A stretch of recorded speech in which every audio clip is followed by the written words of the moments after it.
Hey everybody, it's me, Josh, and I think that Will Smith put it best when he said, summer, summer, summertime, summertime.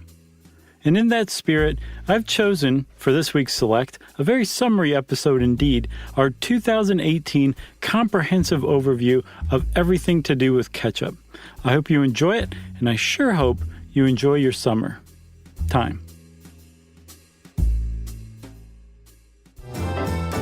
Welcome to Stuff You Should Know, a production of iHeartRadio.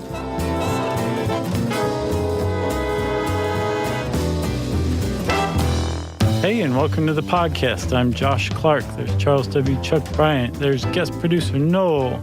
This is Stuff You Should Know. I hate ketchup. Do you really? Yeah. Really? Yeah. Do you like tomato sauce? Like pasta?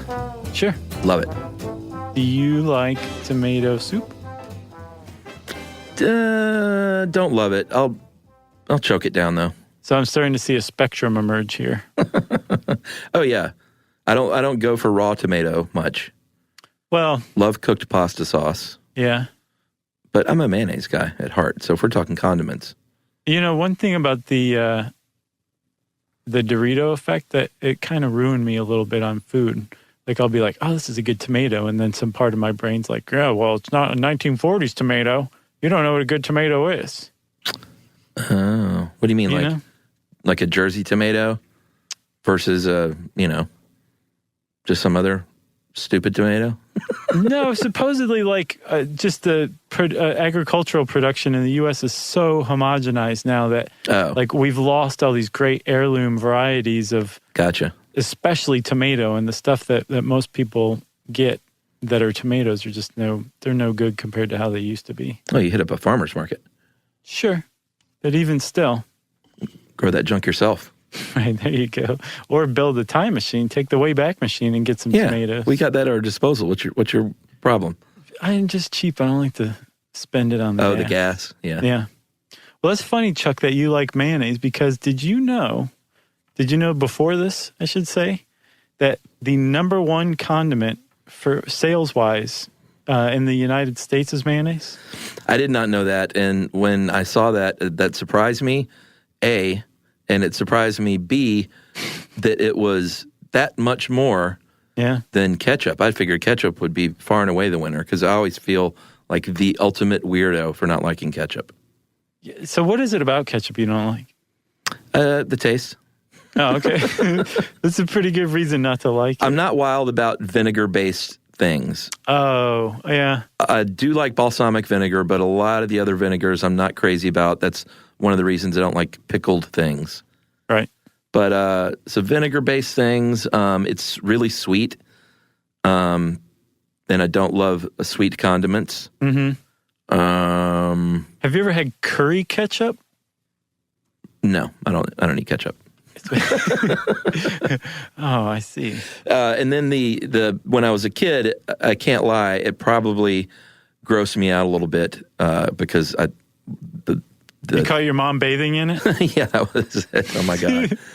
Oh, that's disturbing. The blood thing, I probably thought, it grossed me out because we would use it as blood for play acting and things. Yeah. So yeah, just not into it. Those are some solid reasons to not like ketchup. Plus, I don't know if people would probably argue that ketchup and mayonnaise are great together. But once you're on the mayo train, to mix up another condiment with it just doesn't make sense to me. I don't discriminate. I like most, if not all, condiments. So like ketchup, mayo, and mustard on a burger is good to you? Yes. Oh, yeah. I can't. It's not like I can't eat it without it. Like I've actually found I can eat burgers without ketchup now. So I'm a grown-up. But I do like a little bit of ketchup on there, a little bit of mustard, and then, yes, definitely mayo. Well, Emily loves ketchup so much that she calls French fries a ketchup delivery system. Yeah, that makes sense. They're a vehicle for it. Yeah. Tell her to try curry ketchup. It'll knock her socks off. I totally will. I like curry. So, yeah, but you don't like ketchup, so you wouldn't like this. But if she likes ketchup, even if she doesn't like curry, she may still like curry ketchup. No, It's she good likes curry. stuff. Oh, well, then she's going to love curry ketchup. Yeah. So mayonnaise is the number one condiment in the United States. It's a big surprise, which must mean ketchup is number 2. Yeah, which, oh, by the way, I'd mentioned how much more. I think it was about $2 billion to $800 million, Right. which is, more than double. That kind of surprised me. Yeah, it is very surprising. What's even more surprising is I was being facetious because ketchup isn't even the number 2 condiment in the United States. Oh, Salsa is. That's right. Salsa had a big surge in the 80s and 90s. Mm-hmm. It's because people like to say salsa. Another Seinfeld reference. Ketchup is number 3, right? Yeah, At least it's got mustard beat, for Pete's sake. What is this, the EU, Yet, 97% of American households have a bottle of ketchup in their, well, it says kitchens, but we'll get to the fridge, non-fridge thing later. Sure. So, yes, everybody loves ketchup, especially in America, because it's obviously an American invention. Everybody knows that John Wayne's grandfather invented ketchup while he was sailing his Ford truck down the Mississippi River. And one day, a magical bottle of Budweiser came and whispered the recipe in his ear. And they commemorated the event by shooting off fireworks. I love it. And that's how ketchup was born. Everybody knows it, right? And fireworks. Right. Pretty neat. No, that's not true. Although I take a little bit of issue with this because ketchup was first created in Asia, in China, in about 544 CE. I should say they think maybe the Chinese got it from the Vietnamese. Yeah, I saw that too. Okay. But as you will see, these recipes that were originally for preserving fish, they didn't have tomatoes at all. That came in America much later. Mm-hmm. But it's so not like ketchup. To me, you can't even trace it back and say yep, that's ketchup. What's the point in even linking these things? Because you can link them. That's the fascinating thing to me about it. It's like American ketchup, what we think of as ketchup here in the States, like Heinz 57 stuff, right? It's a species that evolved, not Heinz 57 sauce, but Heinz ketchup. Oh, okay. What everybody thinks of as ketchup, right? It's a species that evolved from an ancestor that it can directly trace its lineage right back to this ketchup in Asia. So much so that the word ketchup is an Anglicization of either a Malay word that was borrowed from the Cantonese or a Hokkien, South China, Fujian province word. Either way, it was something like catsup, and it meant a fermented fish paste. It's like when you go to the store today and you buy fish sauce. Yeah, I love it. That's the progenitor of ketchup. That's where ketchup came from. Yeah, I mean, I guess that makes sense. It's just, to me, it's changed so much. It's almost like you should just draw a line and I guess that line would be pre-tomato and post-tomato. I think that's pretty fair to say, pre-tomato and post-tomato. You can definitely draw a line because if you look at Heinz ketchup bottles, it says clearly tomato ketchup. Yeah. And there's this really great, I think it was a Fastco design article by a guy named John Brownlee who points out why would they even bother putting tomato on the label? Of course it's tomato ketchup, you idiot. And the reason is because that's a throwback to a time when ketchup didn't have tomato in it. It had things like sardines and anchovies. Yeah. Well, not sardines, but anchovies. So I bet there were sardines. There were, you name it, and it was probably in ketchup at some point. Right. So Asia, maybe Southeast Asia, maybe China. Mm-hmm. The Brits encountered this on some of their wild trips abroad. Right. And as many things, brought it home. Said, we love this stuff. Let's try and replicate it. And then in 1732 was one of the first published recipes in the UK, ketchup in paste by Richard Bradley. Right. Bradley. Yeah, Ricky Bradley. And he did reference the East Indies as its origin. Yeah. But this is still pre-tomato. Sure, yeah. It was a pretty faithful recreation of the fish sauce that they found, the catsup. I'm pretty sure that's how you say it. I'd be very interested to know how to pronounce it correctly.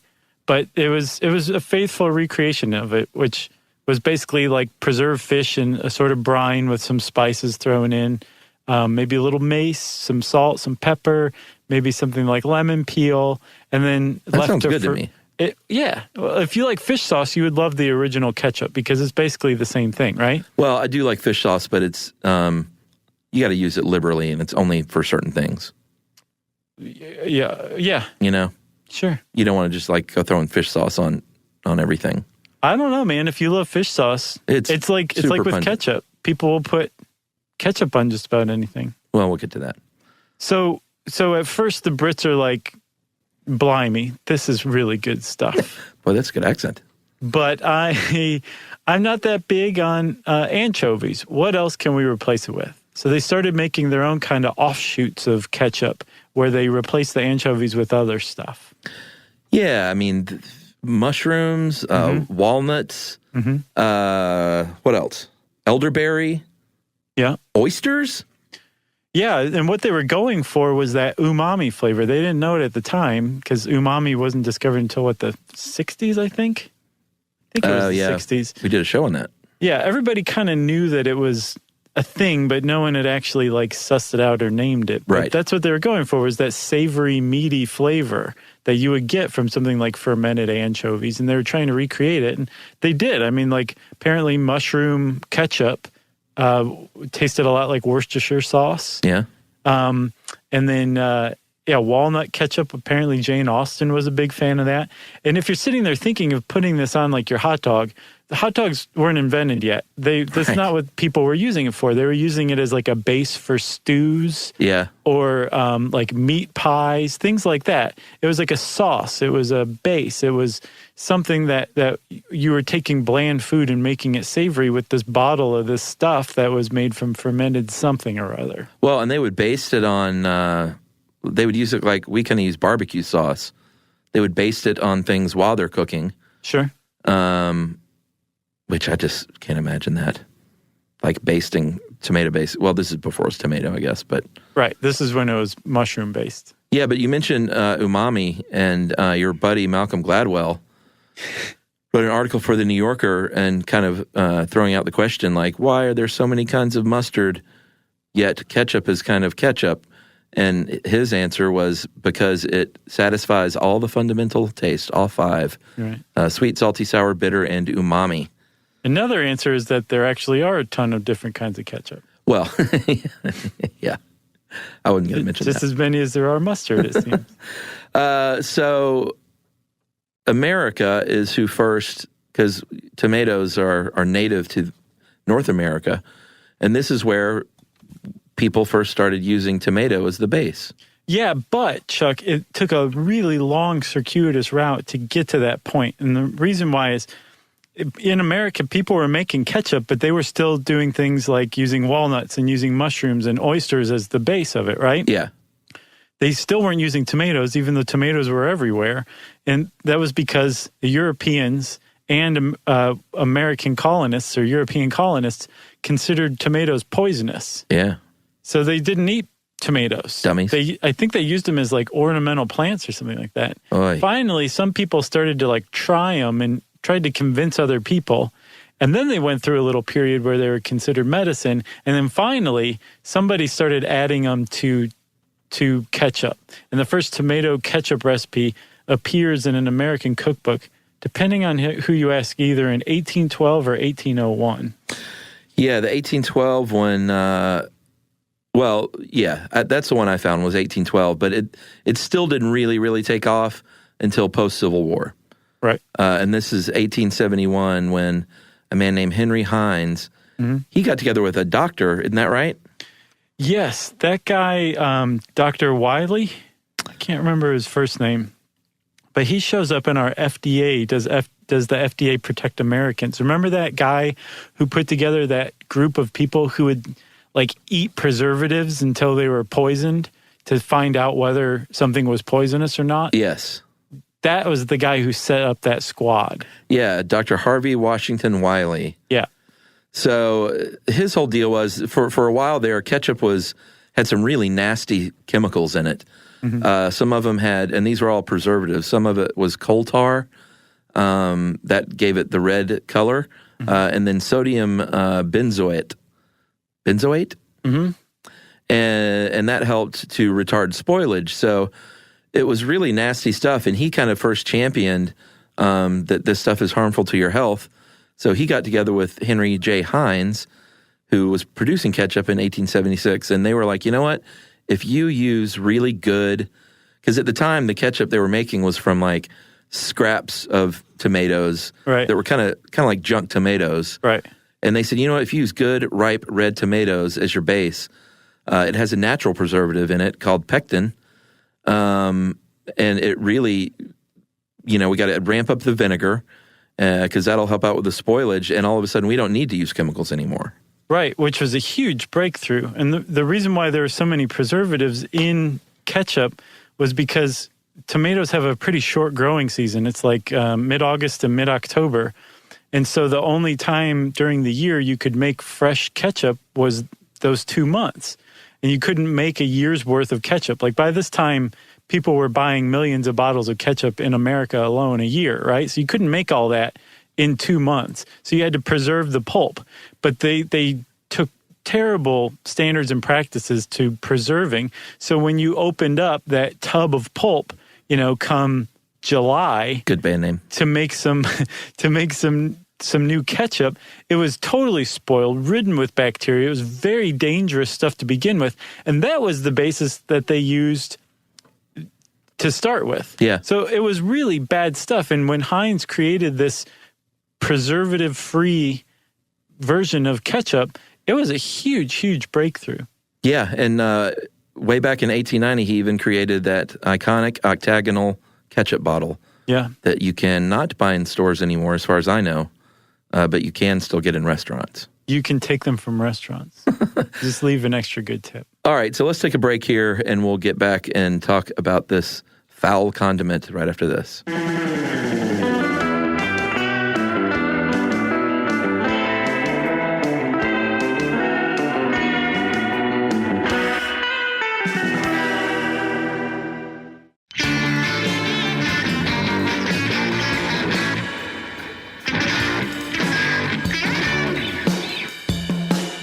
All right, so today, ketchup is basically tomatoes, salt, vinegar, onion powder, some spice, some kind of sweetener, either a lot of sugar or a lot of corn syrup or high fructose corn syrup. Yeah, I think high fructose corn syrup's the standard, and I think it was Hunt's that first came out with a brand that didn't have high fructose corn syrup, and they touted it all up and down the avenue. And Heinz is far and away, like, since I don't do ketchup, I made the bad mistake of buying the wrong ketchup one time for Emily. What kind did you get her? I think it was Hunt's. Oh, yeah. And, she was like, no. It's like, don't bring any Hunt's, and God forbid any Del Monte ketchup in this household. Yeah. It's Heinz. Yeah. In my house. And it is far and away the leader. I think they have, 60 or so % of the market share? That's in the U.S. They have about 30% of the global market. So, not bad. Heinz is synonymous, literally, with ketchup around the world. That's correct. Everybody knows Heinz ketchup, right? We should have gotten them as a sponsor. Yeah, we should have. But then we wouldn't have been able to do a show about ketchup. We're giving this away for free. Because we have values. Yeah, we do. We really do, Chuck. Yeah. Congratulations to you on your values. And you as well. So, ketchup's much more standardized. Depending on who you ask, it's either incredibly toxic or actually has some health benefits. Could be both, right? There's I think I already said that there was a period where tomatoes were seen as medicine back in the day. Yeah, they had tomato pills. Yeah, they had tomato pills, and actually they had ketchup pills too. There was a doctor in Ohio who stole the ideas of another doctor in Michigan and went to a guy who was selling patent medicine and said, hey, man, tomatoes are super healthy. And so by extension, ketchup should be super healthy. And I believe that they do things like treat indigestion by removing bile from the body. Yeah, you got some diarrhea, eat some ketchup. Got jaundice, ketchup pills, right? How about rheumatism or headaches? Well, so this is where it starts to get a little wacky, right? Yeah. They started selling Dr. Mills compound extract of tomato, and they were successful. This was back in 1835, and they were successful, and a bunch of imitators came on the market, and all of a sudden, it was not so great any longer. Well, no, because a lot of them didn't even have tomatoes in them. They were fraudulent ketchup pills. Or they were laxatives. Acting as laxatives, and so that caused the Great Tomato Pill Market Crash of 1840. But today, we're much smarter, and rather than ketchup pills, we take tomato pills, also known as lycopene supplements. Yeah, because lycopene that's the good stuff that you're looking for that has been shown to help cancer patients. Specifically, I think the one that they've actually proven is prostate cancer, right? So they haven't proven it, but that one's shown. There's been the most positive studies, but even still, the jury's still out on that one. Oh, okay. But yes, prostate cancer is the one that they roundly point to and say lycopene really helps with this. And at least some studies have shown that lycopene somehow disrupts communication between cancer cells, and it retards the growth of blood vessels to the cancer cells, so they can't grow as well. And apparently the body produces lycopene naturally, but also readily absorbs and uses it too. And one of the great sources of lycopene is tomatoes. Right. And lycopene gives tomatoes, among other things, its red color. But the amazing thing about it is if you eat a raw tomato right now, you're not going to absorb as much lycopene as if you ate some ketchup right now. Yeah, it's got to be cooked. Yeah, it releases the lycopene, or it makes it more readily available to the human body, we should say. Yeah, but they also say even if it does help, it's like, a little ketchup on a hamburger is not nearly enough to really do you a lot of good. No, it's something like 2.5 milligrams of lycopene in a tablespoon of ketchup. You say, well, I'll just eat a bunch of ketchup. The problem is if you eat, say, like a half a cup, about 7 tablespoons of ketchup, which you just have to be a weirdo anyway to do that. Right. You're getting about 3/4 of your daily sodium intake and 4 teaspoons of added sugar as well. Yeah. Where you're just better off eating some tomato sauce instead. Yeah. But the point is if lycopene helps humans, which the jury's still out, but it looks like it's possible, then ketchup actually can help humans by giving a little extra lycopene. That's right. Just put some ketchup on your tomato sauce. Yeah, and all these things can add up over time. Sure.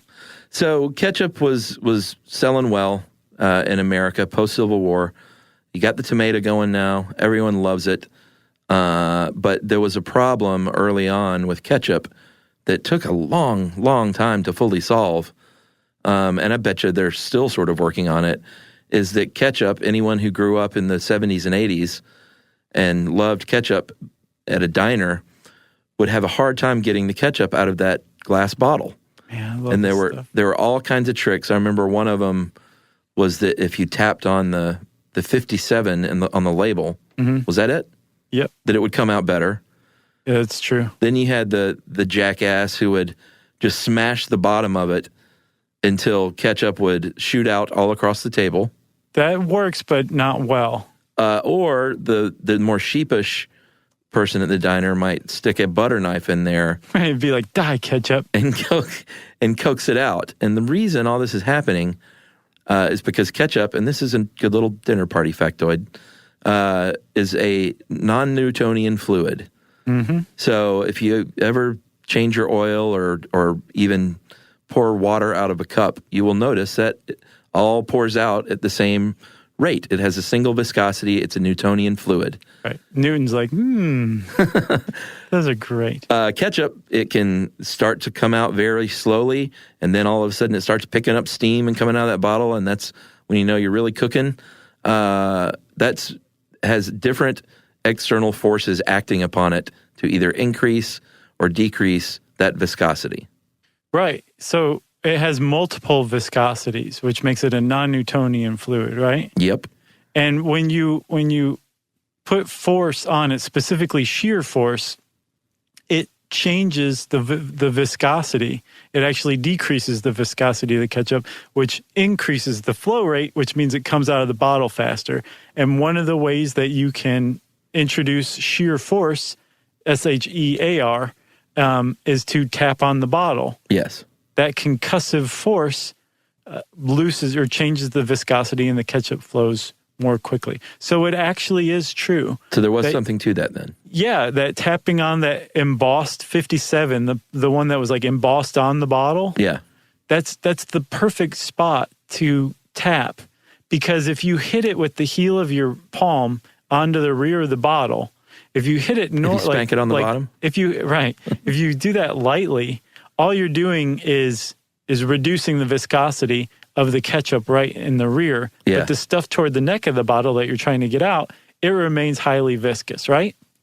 If you tap toward the neck of the bottle, you're going to reduce the viscosity of the ketchup that's up there in front, and it'll start to slide out. If you hit that thing on the bottom hard enough that you change the viscosity of all the ketchup inside, yeah, it's going to come shooting out, and you're going to look like an idiot. All your friends are going to laugh at you, and you'll die alone. That's right. So they had a problem with this, and they thought in 1968, what about ketchup packets? This kind of solves that problem because you can squeeze it out. And they said, yeah, that's kind of neat. It might do well for restaurants, but no one's going to have a Ziploc bag full of ketchup packets in their fridge unless you're my mom, and they're from like 8 different fast food restaurants. Sure. God bless her. So that, those are still around, but it took till 1983 to come up with the plastic squeeze bottle, which still didn't fully work, because as our own article points out, they made funny farting noises, which I guess is unseemly at a dinner table. Sure. And then what the industry insiders call serum, that thin, watery, kind of gross stuff that nobody wants on their hamburger or hot dog. Ketchup juice. Yeah, toward the end, that serum comes out, and nobody wants that. So those squeeze bottles weren't the ultimate solve. Yeah, it's basically just separated water, separated from the ketchup solids. Yeah. And there are actual academic papers on this conundrum, this problem with serum separation in ketchup. Oh, I'm sure. People trying to figure out how to get around it. I think they've hybridized a new kind of tomato that allows for less serum separation once processed into ketchup even. Well, couldn't you just shake it up? I'm a novice, but... Yeah, you do. You do shake it up. And it typically works. But in, I think, 2002, Heinz and Hunt's, and apparently Hunt's was working on it first, and Heinz got wind of it and started their own project. But almost simultaneously, Heinz and Hunt's released a new type of squeeze bottle that you could stand upside down, so the ketchup stayed toward the bottom, right? Uh-huh. And it was actually designed to catch the ketchup juice, the serum, and remix it back into the ketchup solids as it flowed out.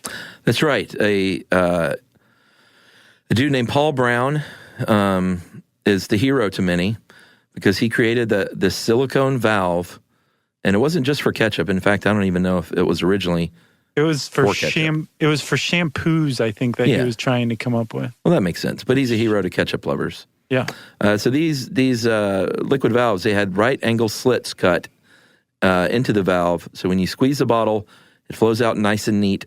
And then they close back up when you stop squeezing, which seals it back up inside the bottle. And then it's revolutionary. It's a dome that has the slits cut into the side of it. And then around the dome, it's a place where the serum collects. And then as the ketchup is moving out, it's supposed to mix back in together. It's so funny how much science has gone into this. Right, just to get the ketchup right. And it still isn't perfect. Like anybody who uses this bottle knows that you still get ketchup juice when you first squirt it unless you shake it first. Yeah. And even then, you're still going to get a little serum. It's just a fact of life, you know? Yeah. You don't want to do it on a bad day, because that can be the thing that straw that just breaks the camel's back, you know? Where you just... Yeah. Suddenly you're sobbing, standing in your kitchen, holding that squeeze bottle of ketchup. See, that's why you go for mayonnaise, because although it is a non-Newtonian fluid, there's no mayonnaise serum. Did you finish your Kewpie mayonnaise yet? I did, and I need to go to the little mart near my house to see if they have more. Any any halfway decent Asian market will have it. I'm sure they do. I mean, you can buy matcha powder and eel, so I'm sure you can buy this stuff. They will have Kewpie mayonnaise. All right, so 2002 is when that new valve was introduced by Heinz and Hunt's. It doesn't mention poor Del Monte. I wouldn't feel too bad for them, though. They're still selling a lot of ketchup. Yeah, they're still making that money. You know? I want to hear from people, though, that are like, no, I'm a Del Monte man. Through and through. Oh, there's somebody out there. We want to hear from the legit ones, not hipster ones. Yeah. Like I like Malort and Del Monte ketchup. Right. And PBR. I don't wear shirts. So 2002 was when that was implemented, and then there was that still final problem, apparently, with ketchup where you get to the bottom of the bottle, of those squeeze bottles, and you can't get it all out. And that was solved with a little bit of technology, courtesy of MIT, called LiquiGlide. Yeah, I don't know if they've implemented this yet. It sounds like adding something that is really unnecessary that could conceivably be toxic to humans. Oh, is it not in there yet?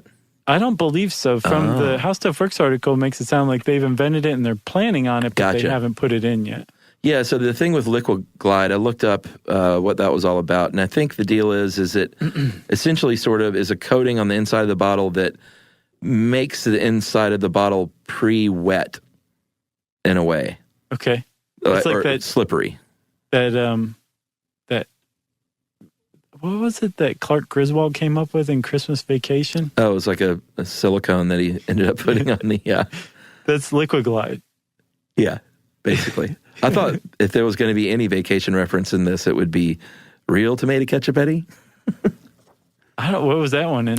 That was when he spooned the ketchup on the sandwich, and it was kind of this chunky mess. And real tomato ketchup, and he went, nothing but the best, Clark. Nice. So LiquiGlide, by all accounts, is, they say, food safe, but I always wonder about this stuff. Like, sure. I don't trust the FDA, so, or I'm not going to say that. I don't fully trust the FDA in all cases. Mm-hmm. So I just can't imagine that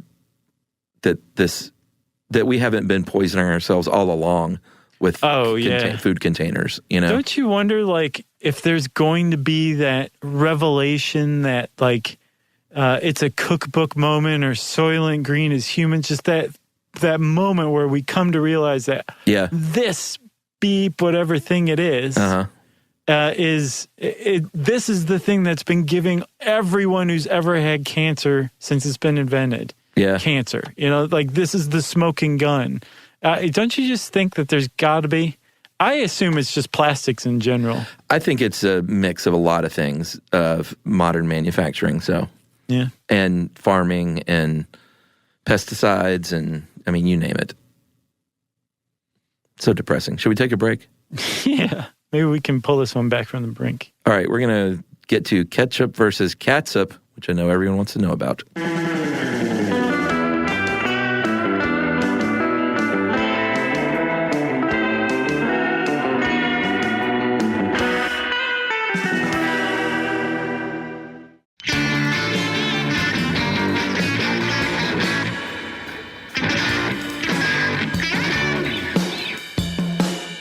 All right, Chuck, we shouldn't put it off any longer. All right, hit me.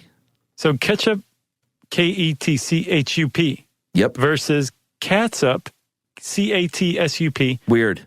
The How Stuff Works article, I didn't actually look, but I didn't see this anywhere else, is that they're pronounced the same.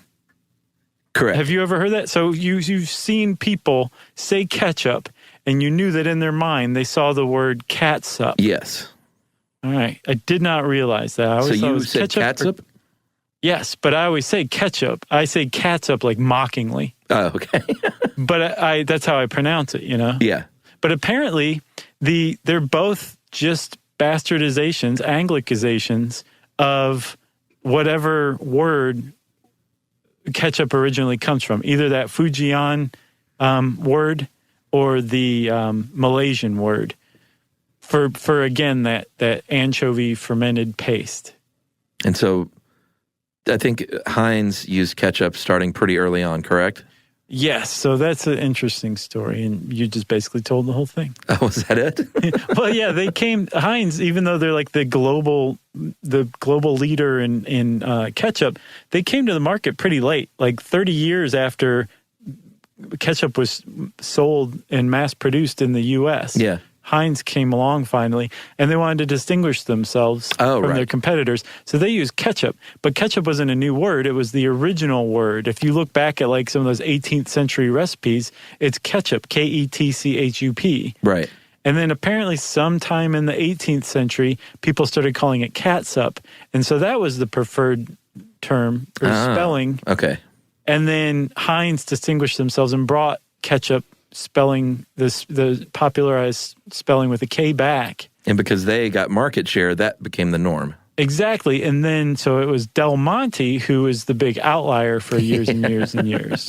Yeah, 1988 was when they finally said, all right, no more catsup. Yep. We're going with ketchup.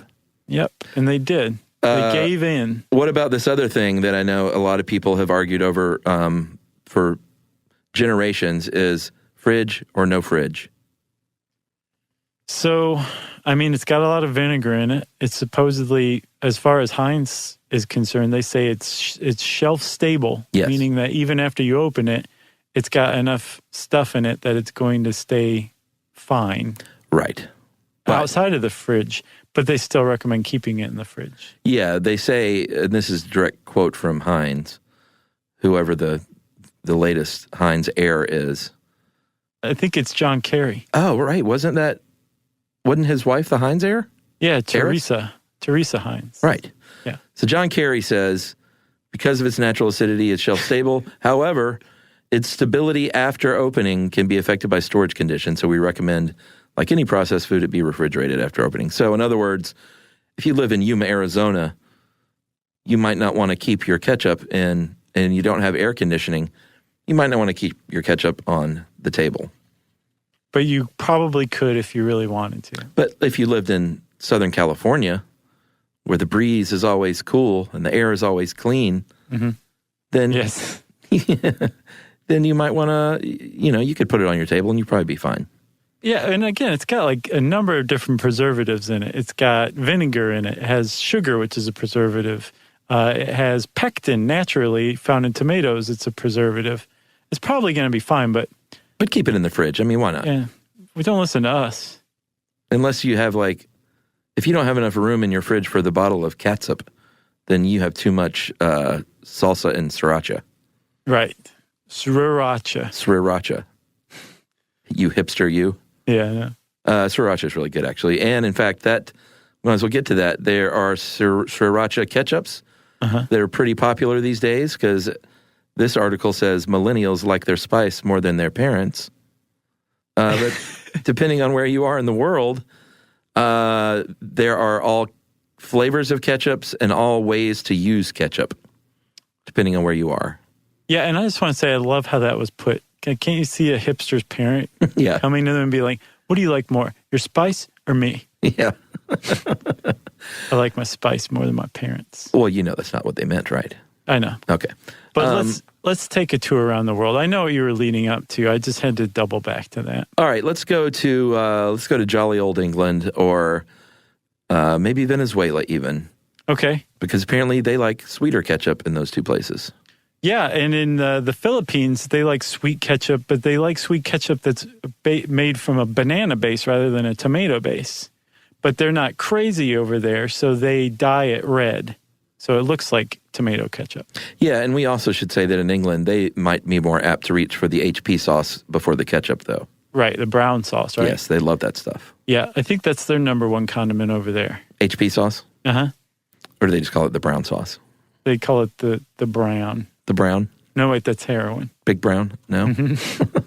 Big brown? Apparently, Americans, like we said, we eat a lot of ketchup, but we're not the leading consumer because the Finns and the Canadians love the stuff more than we do even. Yeah, which is pretty shameful, America. Pretty shameful, yeah. Mayonnaise and salsa. So in China, Jamaica, and I believe Thailand, They like to put ketchup on fried chicken. Got to try that one. What about pizza? Eastern Europe, apparently. And Trinidad, India, Japan, and Poland. That's how you know it's good, man. That is a diverse collection of countries that all put ketchup on their pizza. You know, what's funny is my friend Eddie can say all of these foods, ranch dressing. Well, yeah. I mean, ranch dressing should be the number one condiment in the world. Chuck, hold on. I have to tell you something. You have to go to Japan one of these days, right? Okay. There are... We've never invited me. I thought it was just understood. You have a standing invitation to come to Japan every time we go. Because you are the ambassador. Right. I got the sash and everything. But Japan's misspelled. They have pizza over there, and rather than tomato sauce, it's going to knock your socks off, they use that Japanese mayo. What? With corn. Whoa. Sometimes ham. So, or like pancetta or something like that. All right, so you've got a dough. Yep. Then you've got a spread of mayonnaise. Yeah. Corn off the cob. Uh-huh. And ham. Yes. And it is mind-blowingly good. Is there cheese? I don't remember if there was cheese or not. I think I fainted. No, they're not big on cheese or dairy. They don't have that much room for cows, although all the cows they have are like Kobe beef cows. I think that's what they kind of dedicate their cow space to. Did I ever tell you my story of being at the Chinese restaurant when I was a kid? There was a guy getting takeout, and he went through probably about 5 or 6 different things, asking if it had cheese on it. Like egg roll, does it have cheese on it? Mugu gai pan, does it have cheese on it? Right. And the sweet Chinese owner is kind of an older guy, kept saying like, no. And at the after like the 5th thing, the guy stopped him and said, in his very sweet Chinese American accent, that no Chinese food has cheese on it. Really? Was the guy just messing with him or something? No, man. I think, I don't know. I guess he was just unfamiliar. I mean, this was the 1970s. Oh, yeah. Okay. So maybe he, didn't have experience with Chinese food. But it's funny as an adult to think about like any Chinese food with cheese on, like melted on top. Yeah, that's got white American. So Sweden, if you go to Sweden, they will actually squeeze ketchup over their pasta. That's like Honey Boo Boo. Oh, really? Yeah, they used to put, and I never really watched this show, but I mean, I was a conscious human being back then, so I was aware of this, but they would cook pasta and then put butter on it and then squeeze ketchup on it, and that was like Honey Boo Boo spaghetti. Oh, my God. No comment. We used to be colleagues of Honey Boo Boos at one point. Did they work for Discovery? Yeah, they were all on TLC. I'll have to remember to add that back to my resume. Right. Where else? What else we got? What kind of crazy ketchups do we have? Okay, so, all right, you ready for this one? Yeah. I've never heard of this before. In Canada, have you ever had, well, you wouldn't have, but have you ever seen ketchup potato chips? Yes. They're pretty good. They're better than barbecue chips, if you ask me. Harris makes a good one, right? Uh-huh. Apparently, the Canadians do some wacky thing with it where they take ketchup potato chips and turn it into a ketchup cake of some sort. Ooh. I've not had this before, but we're going to be in Toronto and Vancouver this year, so I expect multiple ketchup cakes. Yeah, but not really. You don't really have to make us ketchup cake. I should point out, too, since we're talking about that tour, that Toronto and Vancouver are far and away leading in ticket sales right now out of the gate. Ooh, yeah. So Canada, like America needs to step it up because Canada's kicking your butts. Man, that's the great thing about doing multinational tours is you can pit one country against the other. Yeah, right? Yeah, especially as everybody's kind of devolving into nationalism right now. You can really get it going. You know what kind of chips I did have the other day was the what do you call it? The country gravy, sausage and country gravy. Oh, the Lay's? Yeah. I haven't tried those. Are they good? Yeah. I mean, do you like white gravy, sausage gravy? Sure. It tastes like that. Really? They nailed it, huh? They nailed it. Because sometimes those things are way off. Well, yeah, they have a contest now, don't they? Yeah, they do. I'm trying to remember some of the other ones because they've had some good ones, but Chicken and waffles. Oh, Chicken right. and waffles one was really good. Was it? Yeah, it had like just this hint of maple and but yeah, it kind of tasted a little fried chickeny. It was good. Crazy. What other kinds of crazy ketchups do we have? What about ketchup ice cream? No, thank you. So Baskin-Robbins apparently came up with it, and it died in the lab. Yeah, I bet. But apparently it was based on a Heinz ice cream recipe for Heinz Carnival cream. Whoa. So that was a thing. Which I mean, again, I would try this stuff. Did I ever tell you about the time you and I went to Plaza Fiesta and tried tuna gelato? Oh, yeah. And it was like, it tasted just like raw tuna. Yeah. It was insane. Yeah. Never heard of it before, never seen it anywhere else. It was like this one specific place had it. Man. If you ever find yourself in Atlanta, Georgia with some time to kill, go to Plaza Fiesta. Try to find the gelato place and see if they have the tuna gelato. They have a good cowboy store over there, too. Yeah, they have a bunch of them. Like good boots, hats, and shirts, belts, and checkered shirts. And brother, if you're throwing a quinceañera, that's where you go. Yeah, I'm sure. So lastly, Chuck, we have to give a shout out. We would be really remiss if we didn't mention that one of tomato is or ketchup is a big ingredient in something called Pruno. Yeah, we talked about prison wine in our prisons episode. Mm-hmm. I don't think I remembered that was, in fact, maybe I didn't know. Did we say that it was an ingredient? I don't think so. I didn't notice it until now. Boo. But it's like part of it's like you use that and sugar packets to feed the fermentation process. And a sock, right? But, can you make it in a sock? I don't know if you could make it in a sock. I think it needs to be a little more airtight than that. But maybe not. Maybe you could. Although it'd all just drip out. I'm not sure, man. Oh, man. For the recipe I came across, it's like in like a big gallon-sized Ziploc bag.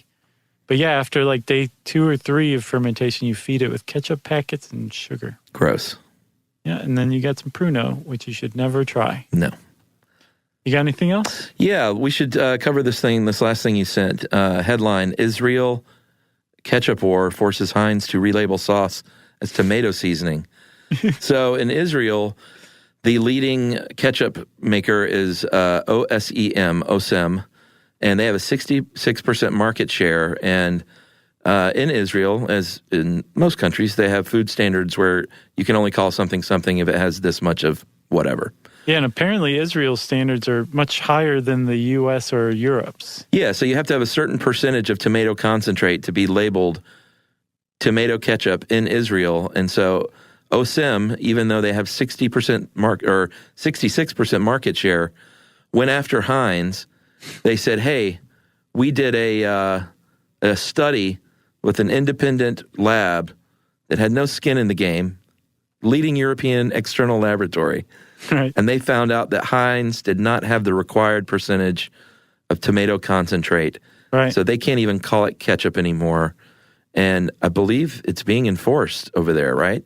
Yeah, well, this was from 2015, and the thing leaves off. I didn't see any updates, but the article leaves off that Heinz was petitioning with the health ministry to change the tomato concentrate requirements down to something like 6%.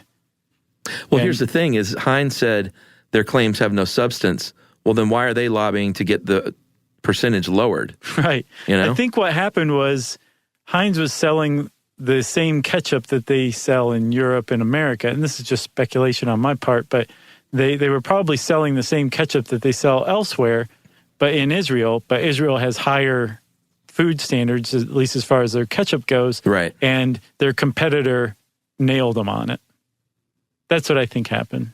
But Okay. yeah, they can't, on the label, they can call it ketchup in English, but they can't call it ketchup in Hebrew. Yeah, it has they to be can called only call it tomato seasoning. yeah. Milk. Oh, it's pretty funny. It is. It's a funny world, Chuck. It is. And now ketchup is done. I guess I didn't think it would take us in our 900-something episode to finally get to ketchup, but we did. Well, and this now frees up. Now I have permission to request mayonnaise. Okay. That's a deal. We'll do that. All right. Maybe we should just have condiment month. Okay. I like the sound of that. Well, in the meantime, if you want to learn more about ketchup, you can type that word in the search bar at howstuffworks.com. You can also check out Nat Geo's articles on it. Like I said, Fast Co-Design. Mental Floss had a great one. And we got some stuff from our friends at Listverse, who had a pretty interesting compilation of some cool tomato facts or ketchup facts. And since I said tomato instead of ketchup, it's time for listener mail. I'm going to call this Wow Signal Update. Did you get tweets about this? I did, and I ignored them all because I think this is lies. Oh, all right. Well, So I think it's propaganda. Here we go by then. Aliens. Hey guys, first want to let you know that I love the show. Always look forward to new episodes Tuesday, Thursday, as well as the selects on Saturday. I know you would be interested to find out that I saw a news article the other day that states that an experiment was ran earlier this year based on a paper from 2015 that claimed the wow signal was caused by hydrogen clouds from comets, That's not true. which transited that area of the sky back in 1977. In January of this year, those comets transited once again, and it was determined they were indeed the source of the signal. Of course, this sparked quite a bit of controversy among those hoping that this was a sign of alien life, but alas, it appears it wasn't so. I can't help but be a little disappointed. Ever since learning of the wow signal, I knew it was a long shot. Anyway, keep up the great work. Love to see you in Charleston, South Carolina someday. I'm sure you'd love that city. And Sean Flanagan, I do love Charleston. Yeah, Charleston is a top-notch town. Yeah, I don't know if that's has enough people for us to go, but maybe. I don't know. People might come from around the southeast to that show. Who knows? But heck, we went to Birmingham. Let's go to Charleston. Yeah, us playing there is a good enough reason to get people to go to Charleston. Maybe Bill Murray would come. Oh, yeah. Is he still there? I know his family is. Yeah, he lives there. Okay. I mean, I think he's got more than one place, but I think he... Well, I'll tell you what. Lives Bill there for Murray, sure. if you're listening, we'll list you for our show if you'll come. He's just crazy enough to show up. Yeah. So that's from Sean, and we had a lot of people write in about the wow signal. So Yeah. It's disappointing that everybody bought into it. Like, oh, no, it's not aliens. It's this yeah, hydrogen cloud. stupid comments. Well, if you want to get in touch with us, you can tweet to us. We're at SYSK Podcast. You can send us all an email to stuffpodcast@howstuffworks.com. And as always, join us at our home on the web, stuffyoushouldknow.com. Stuff You Should Know is a production of iHeartRadio. For more podcasts from iHeartRadio, visit the iHeartRadio app, Apple Podcasts, or wherever you listen to your favorite shows.